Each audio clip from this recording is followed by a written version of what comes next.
এক সেকেন্ড সতেরো বলবো, কিন্তু তার আগে একটু বলি যে ইডির ভূমিকা নিয়ে কিন্তু বারবার আদালতে প্রশ্ন উঠেছে। দেখুন, মাইসুরু নগর উন্নয়ন নিগমের জমি দুর্নীতির মামলায় কর্ণাটকের মুখ্যমন্ত্রী সিদ্দারামায়ার স্ত্রী বিএম পার্বতীকে সমন পাঠিয়েছিল ইডি, এবং তারপর যখন সেটা কর্ণাটক হাইকোর্টে গিয়ে থেকে সুপ্রিম কোর্টে মামলাটা যায়, সেখানে প্রধান বিচারপতির বেঞ্চ একদম প্রশ্ন তোলে যে একদম মুখ খোলাবেন না, তাহলে আমাদের ইডিকে নিয়ে কড়া মন্তব্য করতে হবে। অর্থাৎ বুঝতেই পারছেন ইডির ভূমিকা নিয়ে বারবার প্রশ্ন ওঠে আদালতে।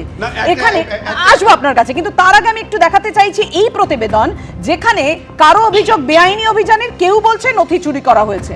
মামলার পাল্টা মামলা, পিটিশনের পাল্টা পিটিশন, আইপ্যাকের দফতরে ইডির অভিযান ঘিরে কতটা তুঙ্গে রাজনীতি, একবার দেখে নিন, তারপর আসছি আলোচনা।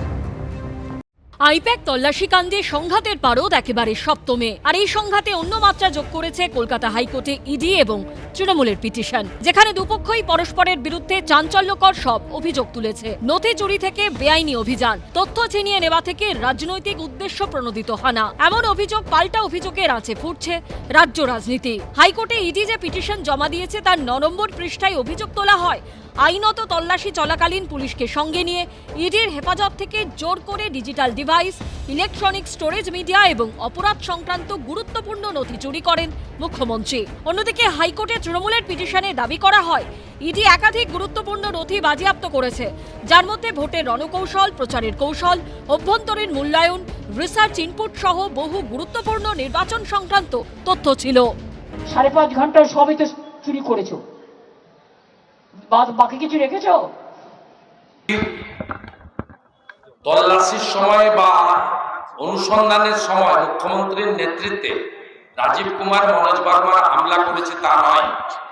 গতকাল কলকাতা হাইকোর্টে বেলা 2:30টার সময় শুনানির সময় তৃণমূল কংগ্রেস লিগাল সেল কয়েকশো লয়ারকে জড়ো করে কার্যত মাননীয় বিচারপতি শুভ্রা ঘোষের এজলাসে অচলাবস্থা তৈরি করেছিলেন।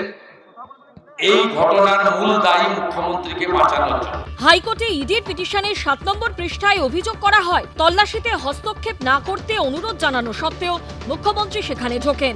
আইন ভেঙে পুলিশের সাহায্যে অ্যাসিস্ট্যান্ট ডিরেক্টর প্রশান্ত চান্ডিলার থেকে ডিজিটাল ডিভাইস এবং অপরাধ সংক্রান্ত গুরুত্বপূর্ণ নথি জোর করে নিয়ে নেন এবং 12:15 নাগাদ বেরিয়ে যান। এই সমস্ত পঞ্চনামায় রেকর্ড করা হয়েছে। অন্যদিকে তৃণমূলের তরফে পিটিশনে দাবি করা হয়েছে 2026-এর বিধানসভা নির্বাচনে প্রচার সংক্রান্ত অনেক গোপন এবং স্পর্শকাতর নথি বাজেয়াপ্ত করা হয়েছে।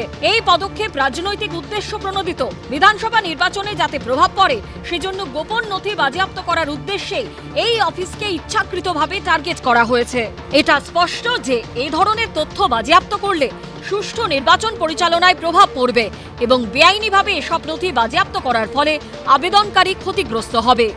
হাইকোর্টে পেশ করা পিটিশনে ইডি দাবি করে তারা যে সমস্ত নথি সংগ্রহ ও নথিবদ্ধ করেছিল রাজ্য পুলিশ এসে সেগুলি নিয়ে নেয়, মাঝপথে তথ্য সংগ্রহ বন্ধ হয়ে যায়। পাল্টা তৃণমূলের তরফে পিটিশনে দাবি করা হয় বেআইনি তল্লাশি অভিযানে যে গুরুত্বপূর্ণ নথি, তথ্য, ইলেকট্রনিক ডিভাইস বাজেয়াপ্ত করা হয়েছে সেগুলি যেন তদন্তের স্বার্থে কোর্টের কাছে জমা রাখার নির্দেশ দেওয়া হয়। অভিযোগ পাল্টা অভিযোগ নিয়ে রাজনৈতিক চাপানোতোড়ো চলছে সমান তালে। ইডি এই যে গেছে সুপ্রিম কোর্টে, এটা আইনি বিষয়, কোনো রাজনৈতিক মন্তব্য করব না, ওখানে আমাদের আইনজীবীরা নিশ্চয়ই যা বলার বলবেন। কিন্তু এইসব ক্ষেত্রে যে একটা গল্প ফেঁদেই যেতে হয়, সেই জন্য তারা গল্প ফাঁদছে। এতই যদি জরুরি, তাহলে 5 বছর 6 বছর ধরে ঘুমোচ্ছিলে বাবু তোমরা? 14 জানুয়ারি বুধবার হাইকোর্টে ইডি ও তৃণমূলের দায়ের করা মামলার শুনানি হবার কথা। এর মধ্যে সুপ্রিম কোর্টে কি হয় সেদিকেও নজর রয়েছে সবার। এবিপি আনন্দ। বৈশ্বরদা, পিটিশনে অভিযোগটা মারাত্মক। ইডি বলছে তাদের হেফাজত থেকে জোর করে digital device, electronic storage media এবং অপরাধ সংক্রান্ত গুরুত্বপূর্ণ নথি মুখ্যমন্ত্রী চুরি করেছেন।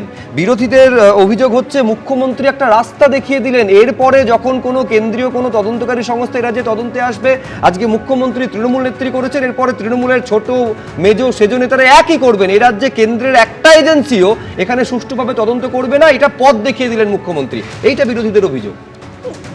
ইডির কথা যদি আপনি বেদবাক্য ধরেন তাহলে তো আমার কিছু বলার নেই। ইডি তার পিটিশনে কি লিখেছে সেটা তো আইনি লড়াই কোর্টে হবে। তবে এইটুকু আমি বলবো যে ইডি যে তদন্ত করছে সেই তদন্তের যে সারবত্তা নেই সেটা কিন্তু একজন ছোট একজন মানুষ হিসাবেও যে কোনো মানুষ এটা বুঝতে পারছে।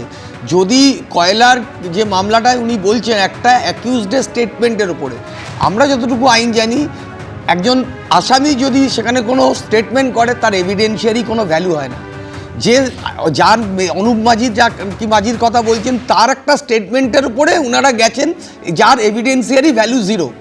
এরপরে আপনি বলছেন যে বিরোধীরা কি বলছেন, বিরোধীরা তো নিশ্চিতভাবে এরা বলবেন যে মমতা ব্যানার্জি যেভাবে এটার প্রতিবাদ করেছেন, কালকে লক্ষ না, সেটা মানুষের এভিডেন্স সমাবেশ হিসেবে হয়েছে। গ্রাহ্য হবে কি না হবে তার জন্য তো তদন্তটা করা দরকার, তার জন্য তো যা কিছু ওখানে ইডি পেয়েছিল বলে দাবি করছে সেইটা তো সামনে রাখাটা দরকার। পলিটিক্যাল নিয়ে ইচ্ছে উদ্দেশ্য নিয়ে যদি একটা কিসের তদন্ত political হয়, উদ্দেশ্য? নিশ্চিতভাবে এটা পলিটিক্যাল।